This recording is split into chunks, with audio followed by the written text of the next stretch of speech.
তারা তাদের সাধ্য মতো চেষ্টা করেছে আইনশৃঙ্খলা সমুন্নত রেখে এইসব ইনস্টিটিউটগুলোকে চলমান রাখা। তো ওনারাও কিন্তু কেউ এলাকা, ইনফ্যাক্ট আমরা তো অনেক রাস্তাঘাটও চিনি। তো আপনারাই সাহায্য করেছেন, আপনার প্রতিষ্ঠান আপনিই সেট করেছেন, এবং এই প্রাতিষ্ঠানিক সেবাটাও আপনারা নেবেন, এবং সেবা প্রত্যাশীদের সেবা প্রদানে আমরা বদ্ধপরিকর, এবং আমরা পেশাদারিত্বের সহিত কাজ করতে চাই।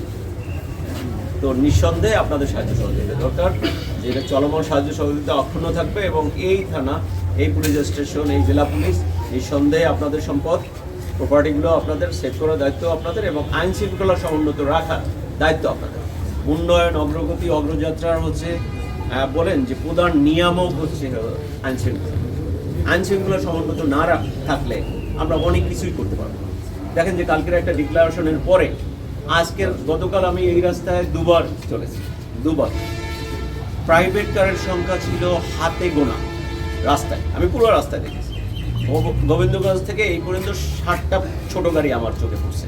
দেখেন এক ডিক্লারেশনে কিন্তু পুরো রাস্তা আজকের ফ্যাক্ট মিনস হচ্ছে যে আইন শৃঙ্খলা সমুন্নত রাখা দরকার আমাদের, এবং এই পরিস্থিতিতে আমরা এবং ওনারা মাঠে যারা আছি আমরা আপনাদের সাহায্য চাই, সহযোগিতা চাই, অ্যাজ ওয়েল অ্যাজ হচ্ছে যে আমরা অবশ্যই চাই সকল দায়িত্ব পেশাদারিত্বের সহিত পালন করতে। আমরা পেশাদারিত্বে বিসর্জন দিতে চাই না, একদম চাই না।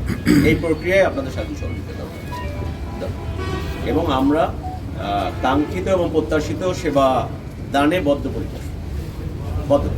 আমাদের কমিটমেন্ট, যে ধরনের সেবা প্রত্যাশী, যে ধরনের সেবা চাই, সে ধরনের সেবা প্রদানে আমরা বদ্ধপরিকর। আমরা এটা করতে চাই পেশাদারিত্বের সহিত, সম্মানের সহিত, ইজ্জতের সহিত। এটা আমাদের কমিটমেন্ট। সেই কমিটমেন্ট যেটুকু যেন রক্ষা করতে পারি, সে দায়িত্ব হচ্ছে এই পলাশবাড়ি থানায় পলাশবাড়িবাসী।